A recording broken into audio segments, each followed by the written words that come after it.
Ananya Sachdev. Welcome to the All Walks of Life podcast. It's a pleasure to have you on. Thank you. Pleasure's all mine. Thank you for having me. So, how you've been spending your time during the quarantine period? I know you're based out of Tokyo, so how are things there? Well, relative to India, we're sort of in a better spot here in terms of just the number of cases daily, but still, and kind of like the whole culture that the Japanese have, pretty socially distant and cautious all the time. So that's worked in the favor of everybody. But of course, being cautious on our own ends, working from home, uh, pretty much staying inside, staying indoors as everybody else. Yeah. Yeah, so for the people who don't know the work you're doing, if there is just a little background that you could probably give to the listeners and the viewers who are listening and tuning in, what is it that you do? I know you've recently started a podcast as well, but yeah, just let us know a little bit about yourself. Sure. So I'm currently working as a global sports business strategist, with basically surrounding or as a strategist with the global sports business team of Rakuten. Rakuten is an e-commerce platform based out of Japan, where the headquarters are in Japan in Tokyo. But of course, we have about 70 plus businesses spread across 30 plus countries.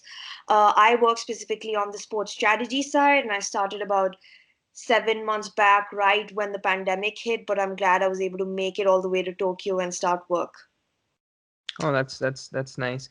So, I'm sorry for like this overly romanticized question, but probably there will be a few in the conversation. What to you is sport? Like, why do you feel people enjoy it so much? Like, what is it about sport that unites people, that brings people together? What do you think that is?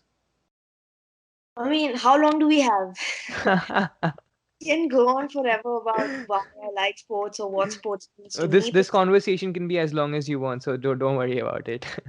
I mean, in the interest of everybody listening, I'm sure they not want to hear me talk all throughout, but sports just, I don't know, it means so many things to me personally, and I know that a lot of my teammates would resonate with this, or people listening to this would resonate.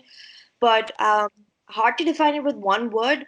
But I would say just the emotion that sports instills in you, whether you're playing or you're watching, is unparalleled. I personally, I yearn for the moments that I experienced with my teammates on court.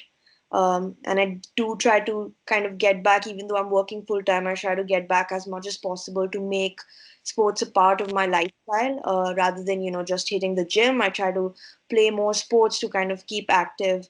Um, Hard to mimic the same experience that you had playing competitively growing up.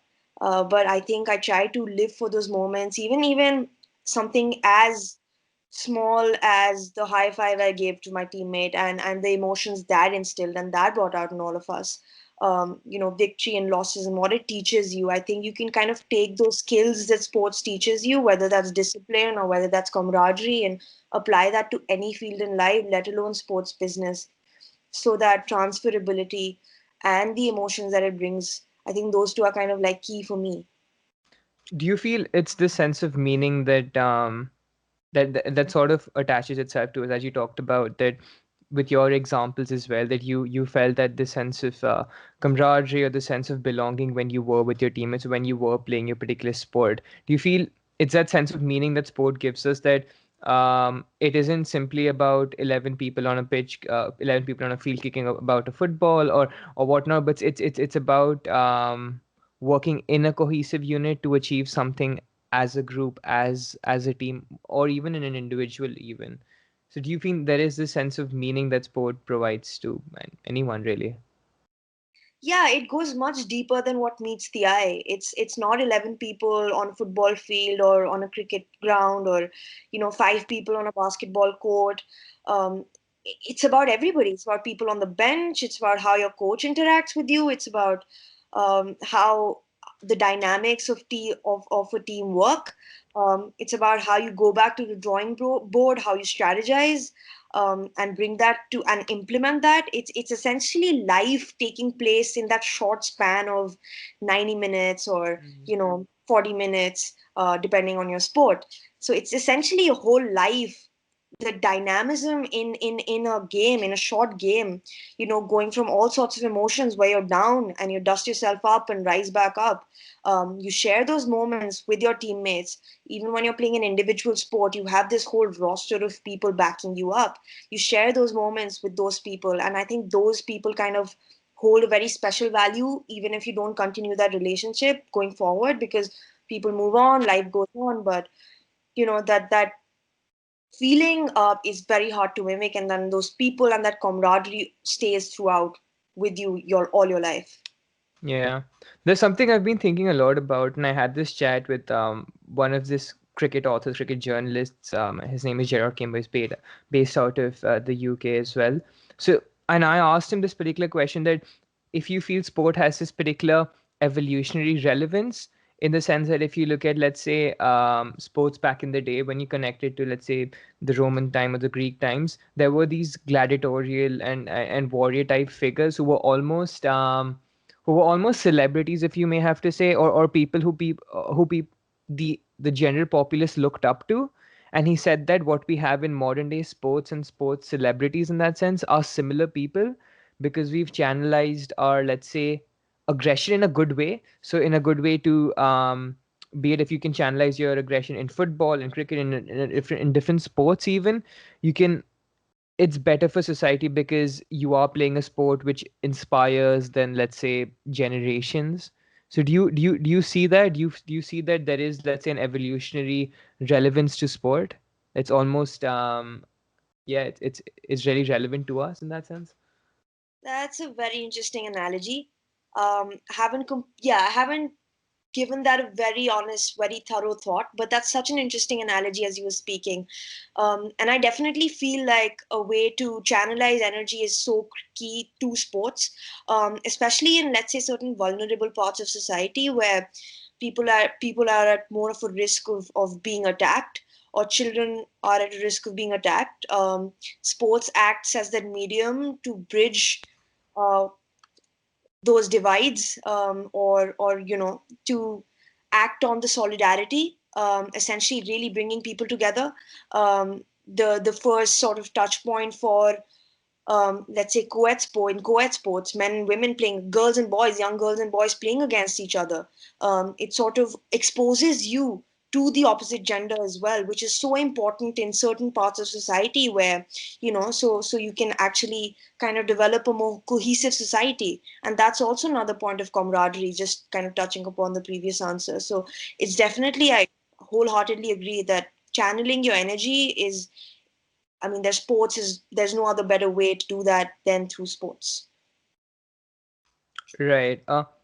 I mean, I don't know if this stands relevant to particularly to sports, but I've heard army officials talk about it. Then obviously we can't really compare sports to war in that sense, but maybe there is something there, that if you look at army officials, they talk about the time they've spent overseas or at war, and when they come back to, let's say, they come back to their lives, they come back to their homes, they don't find life as, let's say, enriching, or it basically isn't that upbeat as it was, let's say, on the battlefield. Do you find similarities with sport in that sense, when you are with the team and you are, let's say, all uh just striving towards one goal, be it to win the championship, win the match, score that goal, and when you come back to life, then those sorts of goal oriented things are removed, and you sort of have to make goals for yourself.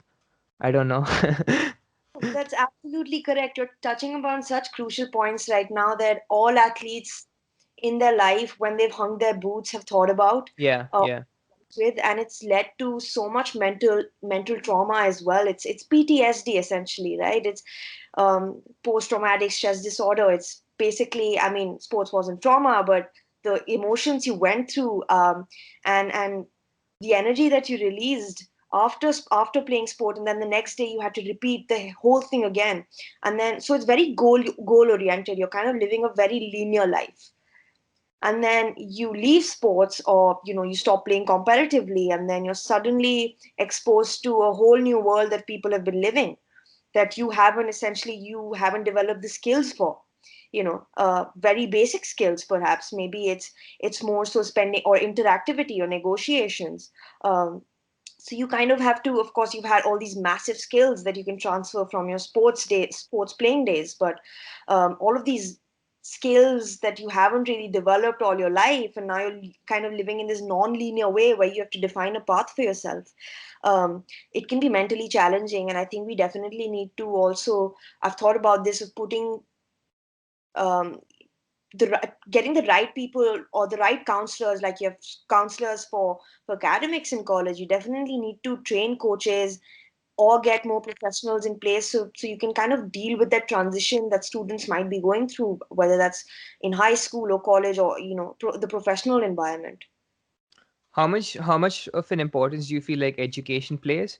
So you touched upon, so I've seen this firsthand, let's say with football academies, and how and I think it's similar in most sports really, that when the children are almost brought into the sports and into the professional environment at a very young age, and they're almost fed uh, this aspect that that he or she could become a footballer, and that's a really lucrative thing, but there's only a small percentage of people who actually end up becoming, let's say, professional footballers for this particular example. How much importance do you feel like a wholesome education is important there? So I think Arsenal's academy do something similar. So Per Mertesacker, who's the head of their academy there, says that it's as much as a success for us if we get someone from our academy who becomes a doctor, let's say, in the US, or does something really good in a different industry, than it is for us to promote, let's say, someone from the academy who goes on to play first team for Arsenal in that sense. So how much of an importance do you feel that brings basically to sports individuals? Yeah, I mean, it's difficult to difficult to answer that question in a linear format, because I mean, especially these academies, like a lot of these academies are, let's say with tennis, the Rafa Nadal Academy, right? They're building or bringing in a lot of educational programs, and rightly so. And a lot of these academies that are kind of set out to train athletes for the next level are bringing a lot of educational platforms into focus.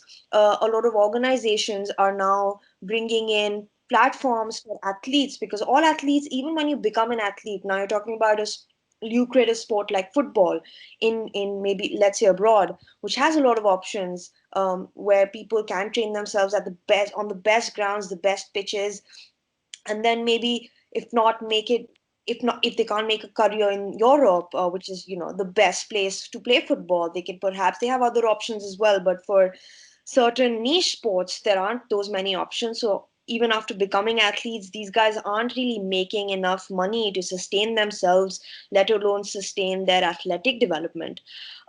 So now a lot of these organizations are providing platforms where you can bring some sort of opportunities, resources for these athletes to invest in, to learn from, and then investors who can come in and kind of hone in hone in the skills of these athletes and utilize them to build perhaps some sort of companies with these athletes.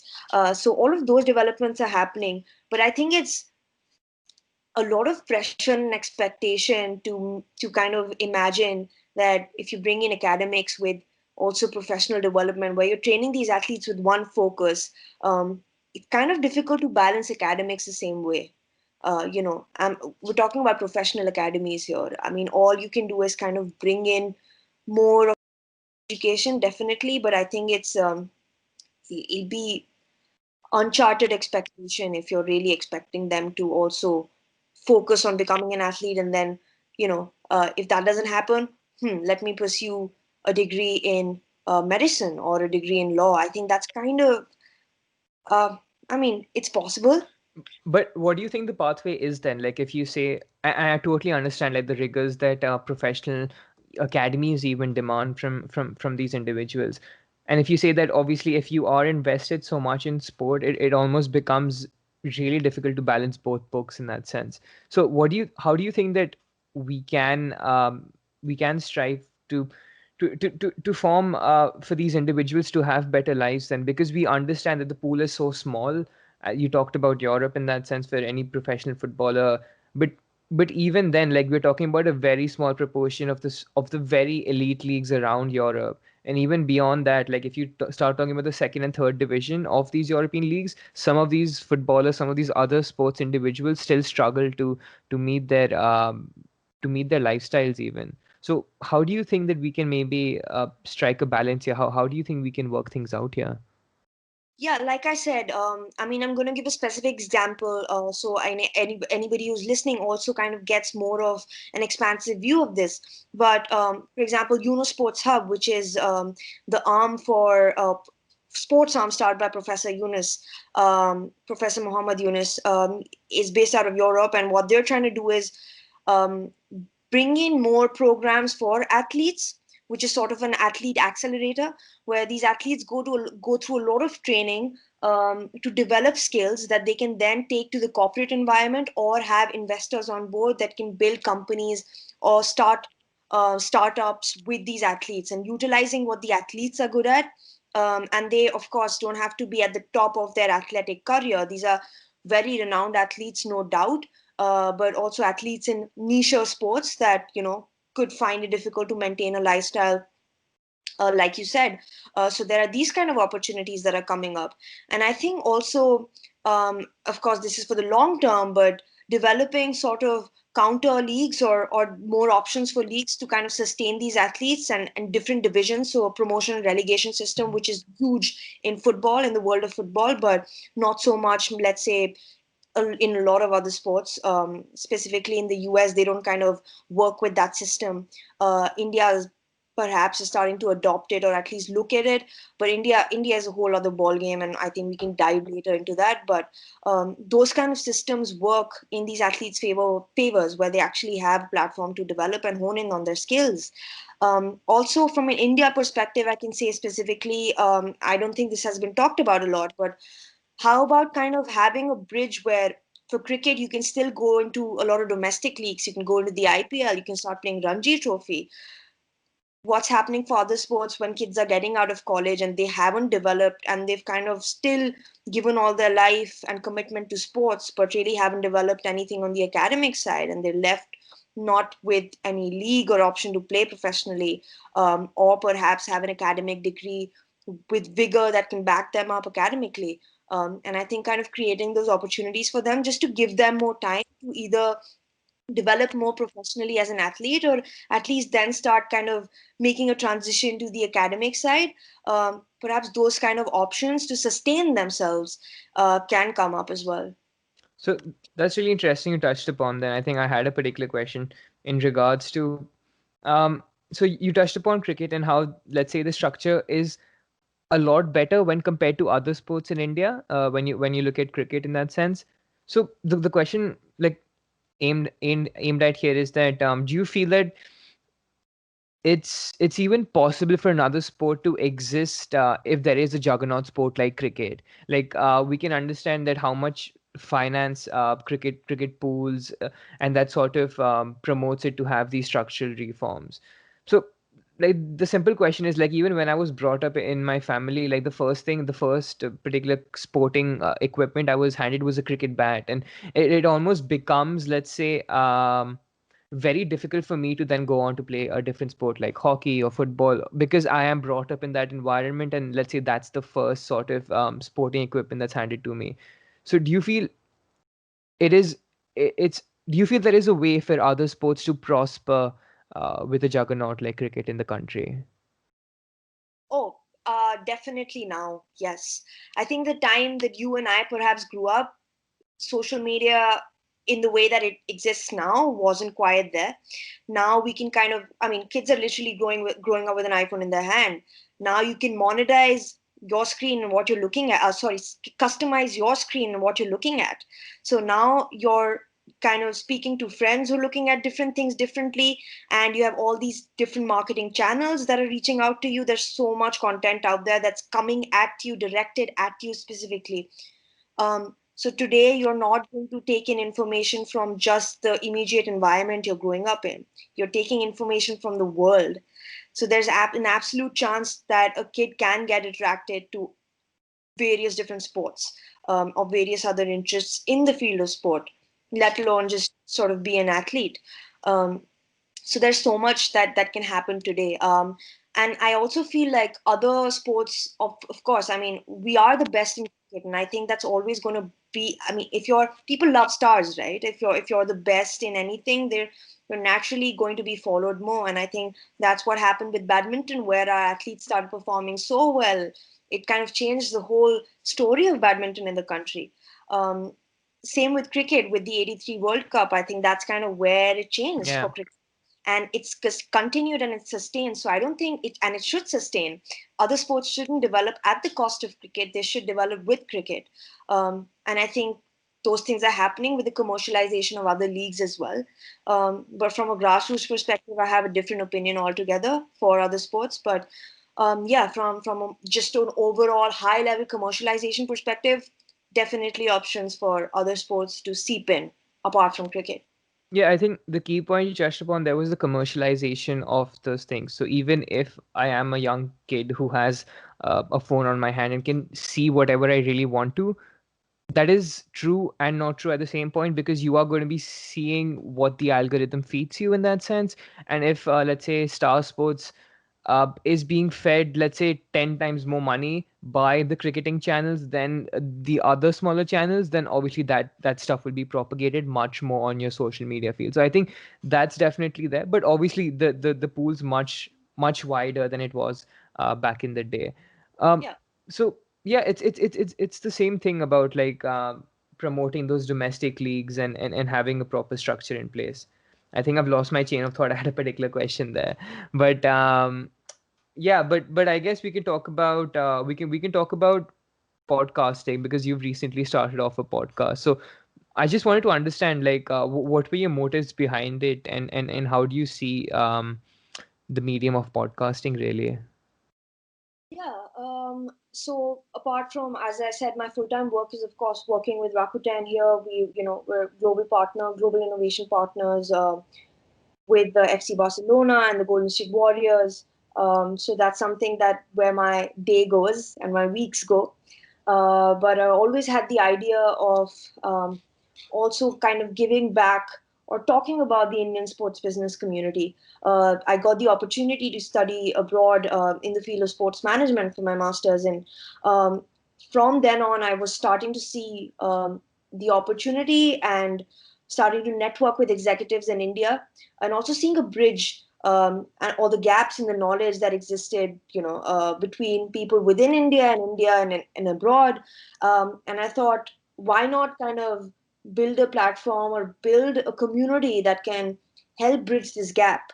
So that was just really the intention. And it started with simply with kind of trying to network with people all across the globe, especially in India, just trying to learn and always see what's going on in the Indian market. And then it's kind of slowly got systemized into an actual podcast, which is now out there. So that's really the focus. It's really not covering sports per se, but it's covering the business of sports in India, which kind of develops the people off the court, off the field, and how they actually contribute to what you see on the field today. Yeah. So there have been some interesting conversations that you've had on there. One particularly was with this Paralympic athlete or someone who works in that particular industry. So what were your takeaways from that conversation? Because I found that interesting.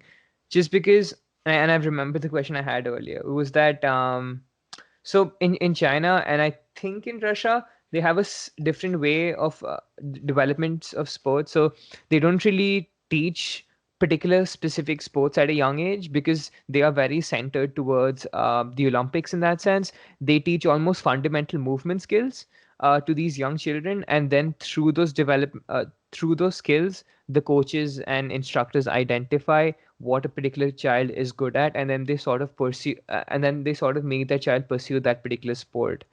I almost find that as, let's say, a better model for development for sports in a country than, let's say, shoehorning kids into a particular sport. So yeah, I guess we'll tackle on to that question first, and then we can look at others.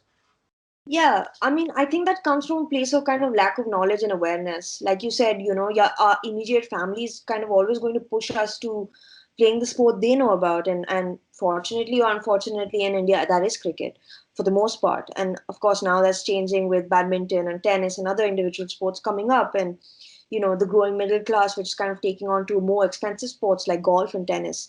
But that shoehorning will always remain, right? Everyone has an attachment. I'm going to try to put uh, my folks into basketball, right? Because of my connection with the sport. So I think that's always going to remain there. But then also, if you step back, that kind of comes from a place of lack of awareness and knowledge, like I touched upon. I think China's kind of built models where they also have tools to assess how um, how much your bone density is going to be, or how long your bones are going to, or your muscles Yeah, are going yeah. to stretch, and then you can kind of hone in on that, and they draw insights, and then kind of feed or segment kids into particular sports. So very far thought out, very, they have that foresight to put people into that sports, and also focused on the Olympics. I think that's another key part of your question, focused on a particular event that they want to excel at. And most of the sports in the Olympics are individual sports, which kind of are the sports that China excels in, which are racket sports. So it all kind of falls into this whole funnel, right? Which China has been able to create. So India definitely modify that, and I think it will go a long way if we can develop those kind of models from a grassroots perspective, for sure. I feel that's totally essential in terms of grassroots development, because I think that's the crux and that's the foundation really. But even when you're touching about China and you're looking at countries even like Germany for that matter, who are doing really well in that sense, I think it's also about this appreciation of sports science, as you touched upon, bone density and things like that, so they can um, identify these individuals at a young age and see where they'd be best fitted at. But even in terms of, yeah, as I was saying, sports science, but also the equipment. So Abhinav Bindra talked about how if he wanted to even pursue something like long distance shooting, he almost had to go to Germany for his, let's say, education in that particular sport, in that particular area of expertise, because the rifles he would get in India would just not be of that particular caliber or of that particular quality. So do you feel that it also becomes a job of the industries, of how, or maybe it would be, let's say, propagated by the government first, and then the industry would start taking notice of it, that we have to put, let's say, these sporting equipments at a cheaper cost available to the public to access in that sense? I mean, of course, I mean, those things kind of come down to the economics of it as well. I Yeah. mean, Indra is bringing now high performance institutes, which are going to train the next generation of shooters, and is surely resulting in the best shooters that we have today. In from the sport of shooting in India, which is great, which kind of shows what how long good equipment and good coaching can go. Yeah. I mean, coaching is definitely uh, not given as much attention as it needs to be given. All the focus kind of falls down on the talent in India and the infrastructure. I mean, a huge chunk of the infrastructure is the coaches that we have. Mm. One coach can train 100 kids, so you're focusing on a pool of 100 kids where the probability of succeeding is so low. But what about focusing on that one coach that can take that quality coaching and education to those 100 kids? I mean, when it comes down to equipment, of course, certain sports will need a lot more, are more equipment based sports, and a lot of investment goes into getting the highest quality of equipment, which isn't even available in the country. I mean, I know I struggled getting even my size shoes, for example, when I was growing up playing in sixth or seventh grade. I remember, just, I mean, even in Nike, getting basketball shoes for girls, or getting playing shorts. um, those things, I mean, of course we've come a long way from there, but in just a few years. But resources are scarce, right? How much can the federation or a state body with such limited resources give to equipment? So there has to be some sort of privatization that needs to bring in these equipments in play, and there needs to be a hybrid between private and public bodies. I think without that hybrid, I'm pretty sure, I'm kind of hesitant and apprehensive where it can just go forward with one of these.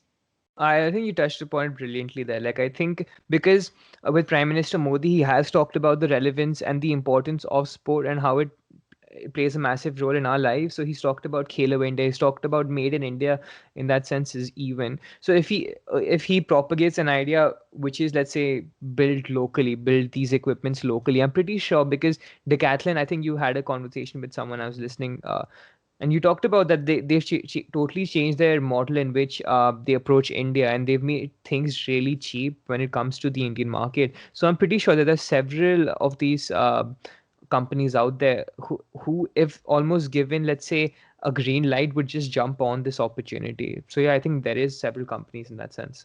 Well, absolutely. I think Decathlon is such a great example, and the way they've been able to customize to the Indian environment and the ecosystem, so important to be, when in Rome, behave like the Romans. It's pretty much that philosophy, and they've been able to kind of utilize the free market and economies of scale, Hmm. um, and play on those factors where they've been able to tap into huge masses, right? Yeah. So this aspect of working in different sporting environments, or even different environments in general, was something I wanted to talk to you about as well, because you have had experience in India, the US, and now in Japan as well. So how do you see sport in these three different environments, let's say, and what are the differences there? What are some key takeaways in your opinion? Sure. Yes, fortunately, I've spent a decent amount of time in of course all of these three countries, and I think it's kind of what meets the eye for everybody is that of course the U.S. Has had leagues for hundreds of years that have been going on and are prevalent. I think what really sets them apart in the field of sports business is just having the grassroots, and I'm not just talking about grassroots from a 6 to 12 year old perspective or a three to 12 year old perspective. I'm talking about the systems that they have in place for their high school, for their colleges, and how then that funnels into the professional league, right? You see the same kids that perform well in high school go to the top college, the top NCAA programs, the top athletes in the NCAA program going to professional leagues in the NBA, MLS, NFL, and then they have options, of course, to travel across the world and play. So I think developing that funnel, that ecosystem where it can travel from one to the other to the next, that is missing in a lot of the Asian countries, including Japan and India. I think that development and that funneling is definitely a miss, because you start all these leagues and there's commercialization. So you give your athletes the power to compete against foreign athletes by inviting them to your own country and helping them improve their talent, improve opportunities for them. But most of these athletes have already reached their peak. They're 20 plus. So you're not tapping into them when you can really unmold, and peel off all the rawness and make them reach the next level. So I think that funneling is so important, because commercialization has been a huge advantage to India since 2008 when the IPL was launched. But the funneling, where we're tapping into the talent at perhaps not the right time.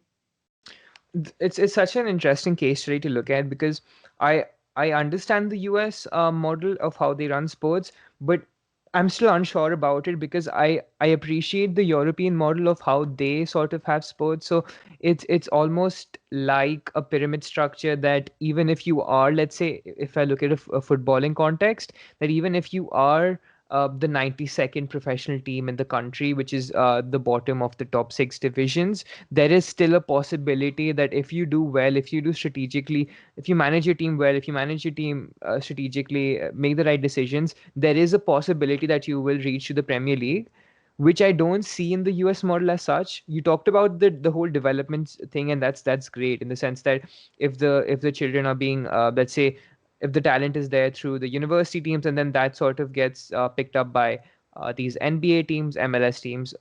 So basically, a franchise-based system.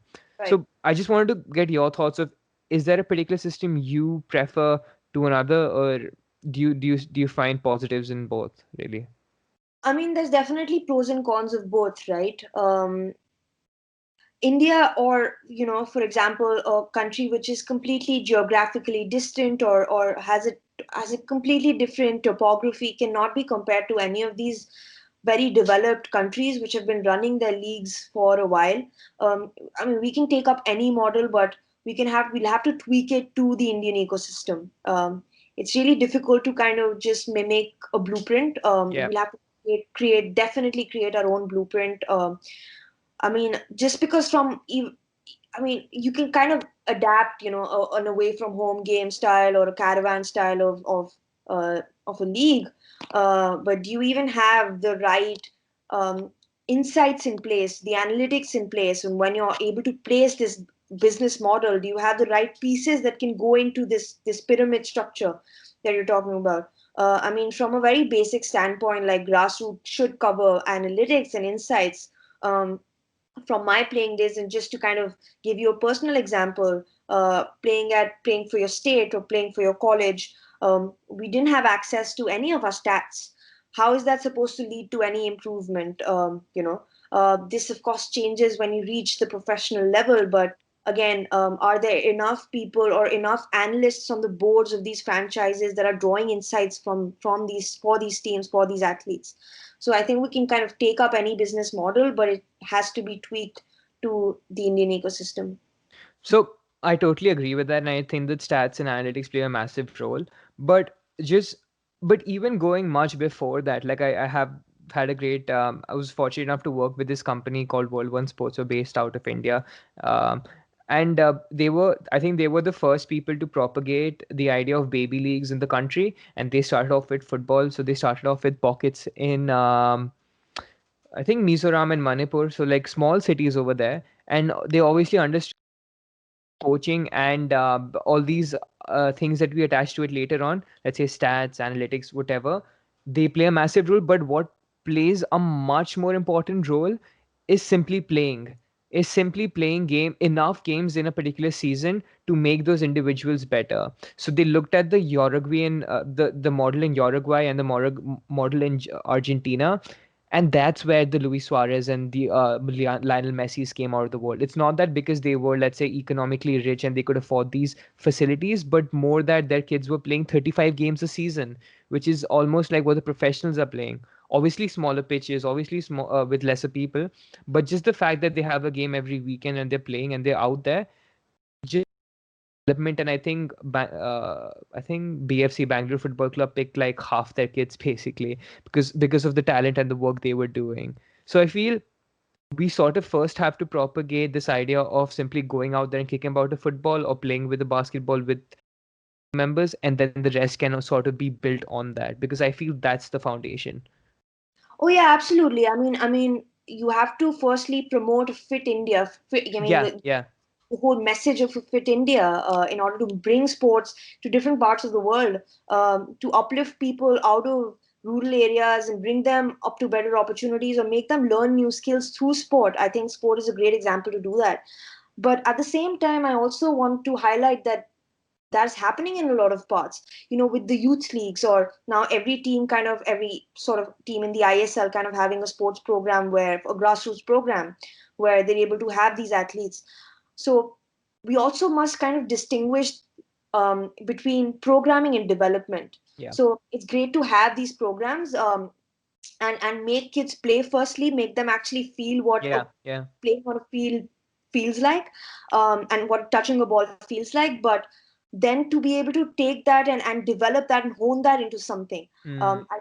I think that's also very important. So that distinction between programming and development, I think somewhere down the line development will have to take place. Do you think development should come instilled from these particular leagues that we're talking about, baby leagues, or do you think that development should be in the hands of almost the professional clubs or these academies who pick these kids up and they bring them a part of, let's say, the Reliance Foundation or the BFC schools or the BFC clubs rather, and then they say that we've taken you under our wing, and now this is the way we want to almost shoehorn you into the player we want you to be almost. Well, that has to be um, from the athlete or their family. I mean, this happens abroad as well. There are youth leagues where people can play more recreationally and just kind of just develop a taste for playing, develop a taste for sports. But I think there has to be a pipeline where if they have to take the sport more seriously, and if they have the talent, then that talent needs an ability to be guided, because there's not enough educational awareness out there that so many leagues have investments from in India, have investments from football, from European football teams, where they've now invested in not only the grassroots programs but tied up and partnered with these franchises to hone in the next generation, to reach out to a new user base. So if there's talent, there absolutely need to be honed in, because people need to be guided today. I think that's been a problem with the Indian ecosystem in general, where local schools, public bodies, public schools, private schools don't have enough knowledge as to where to put their talent. They just don't know. So I think youth or baby leagues with a World One Sports, where it's run by professionals, it's run by people who have the awareness of how the entire ecosystem ties in together, can definitely make those parallels come closer. So you were talking about this aspect that European teams and global teams are starting to look at India as almost a market to invest in, to look at in that sense. Why do you think that is? Like, is it simply because of the eyeballs, or is what else is there? I mean, eyeballs is definitely one. I think that can't be denied. The value that 1.3 billion people and tapping into that whole audience can bring in. Football also, you have to look at the sport that this is happening in, right? It's not happened in any other sport, but of course, with the football developing at such a rapid pace in India, but also being such a global sport that's cherished across continents, especially in India. I mean, the massive following that each of the top teams in Europe, in these European leagues hold in India is massive. And I think that's where, from a fan engagement standpoint, a lot of these leagues are seeing that value. So it's also almost creating a marketing funnel where you have to Hmm. first build that awareness, further tap into that awareness. So you have to segment your audience into, these crazy fanatics, and also people who still need to become aware of your team. And I think tying in with somebody local in your state that you already have a resonance with, in a Hyderabad or in a Mumbai, can create that local and a customizable flavor. And then you can kind of still funnel those fans into becoming loyal customers for your brand, not only in India, but abroad, because today you've got global fans with the advent of social media. You don't have fans in just your own city in Barcelona. You have global fans, Yeah. and it's about reaching to these global fans through their local fans. I think you've touched upon this in a previous conversation with someone, forgetting whom, but I think that particular guest talked about this point that it's really important to understand that yes, there is this great population that's there, but not everyone is keen on paying, let's say. So this concept of, I think, pay-per-view was introduced in India with, let's say, some MMA games and some wrestling matches, but then the idea totally flopped because none of the Indians were willing to pay, let's say, a certain amount of money for just watching a particular game for a couple of hours, or what have you, in that sense. And I think I can draw examples to back in the day as well, when the successful Manchester United sides were there under Sir Alex Ferguson. I think they won the treble, and they expected to sell like a lot of shirts in India, but they barely sold like 40,000 across the whole population of India, which is ludicrous in that sense. So is that something that the investors have to probably understand, that when they are dealing with an Indian market, they may have to take an approach like Decathlon have taken. They may have to like retune the way they're looking at things. Yeah, absolutely. I mean, from an engagement standpoint, firstly, they're obviously not looking at short-term gains. They're obviously looking at kind of honing in on fans, creating a long-term pipeline, eventually building a brand. So they're more so looking at a more marketing branding angle, which eventually contributes to their P&L. But apart from that, I think definitely if they can produce locally, and they can utilize the systems within India, to really build a flavor. I mean, the NBA does this supremely well, where if you notice, every year they have sort of a different edition where they travel around the world, but also host pre-game season to host pre-game or in-game in-season matches. But also, for example, what the NBA has been able to do in China, right? So now China can kind of like host more customizable events with the NBA, which essentially promote the brand, which is basketball. But today, basketball is associated with the NBA. So they're able to produce, and even the jerseys that are I think worn every year on the Chinese New Year, which falls on either one of the matches that are played in the league. So those kind of elements, of course, and that's a long shot right now because, like I said, it's about really developing those fans, making them loyal customers of your brand. Whichever wherever your brand is placed across the world, and then eventually leading to profits out of India. I think profits out of India is a very long term investment. It's not a short term investment. Requires a lot of patience.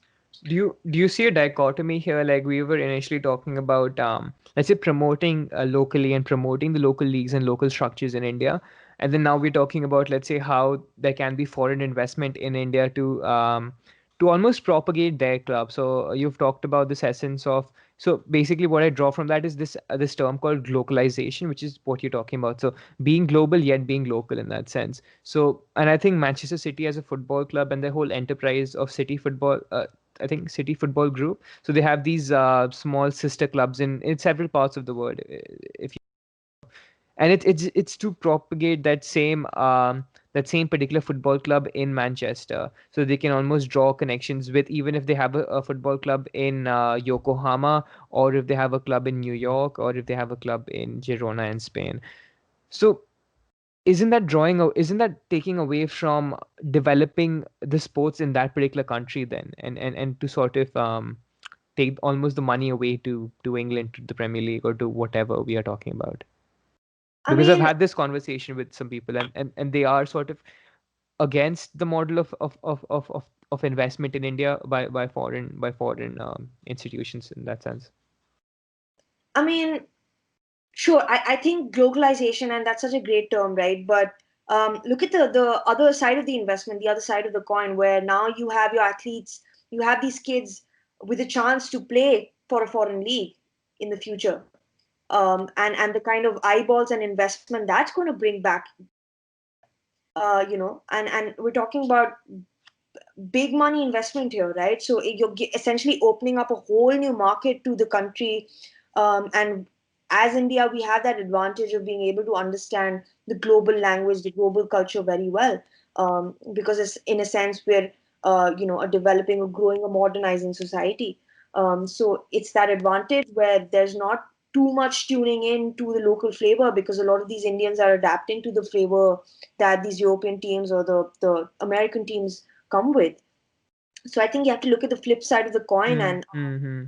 look at it from, it draws you back to the long term investment, right? Like today, if your athlete makes it to that league, the amount of eyeballs, the fan engagement, the money, the investments that is going to bring back, and the agencies and on the sports business side that can develop into bridging those gaps, those foreign teams and Indian teams. I mean, that's going to be money that's going to come back to India anyway. So we have to look at it from a broader, more larger perspective than really looking at it as just a local or just a global perspective. Yeah. We've talked a lot about this aspect, and I think Rakuten does work here as well with image right deals and image rights in that sense. But my question is more aimed towards. So we were talking about how sports can almost be used as a vehicle uh, to build bridges in that sense. But do you see the flip side of sports as well? So I'm pointing out examples of, let's say, Qatar and the Saudi rumor of investing in Newcastle United, which is a Premier League team, and and also the sort of work that's done there. And there's this term that's branded about, it's called sports washing. So it's almost that if there is an institution, or even a country for that matter, who invests into a sports team and then uses that sports team to further their political ideology or further their, let's say, corporate agenda. Mm. Um, so do you think that that becomes a harm, let's say, for society? Because there are some really bad human rights atrocities that some of these countries are upholding, but just because of the way the style of football that particular football teams play, almost just puts that under the carpet almost. So do you feel that's a concern that can possibly happen with globalizing sport in that sense? Mm, I think in any vulnerable part of society or any vulnerable position that anybody is put in, there's always a risk at hand.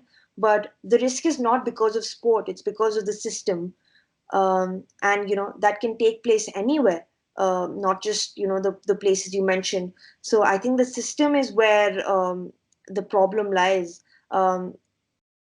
And it's not really what just meets the eye, because neglect or emotional abuse or things of that nature. I mean, abuse can come in any forms, right? It I mean, there have to be policies to safeguard children from going through these atrocities, essentially. So sports definitely has, I mean, just like in any other field where you need to protect and develop unions to safeguard certain stratas or certain minorities, because of course, I mean, you can't expect kids to kind of stand up, or children or young professionals to kind of stand up to a lot of these atrocities.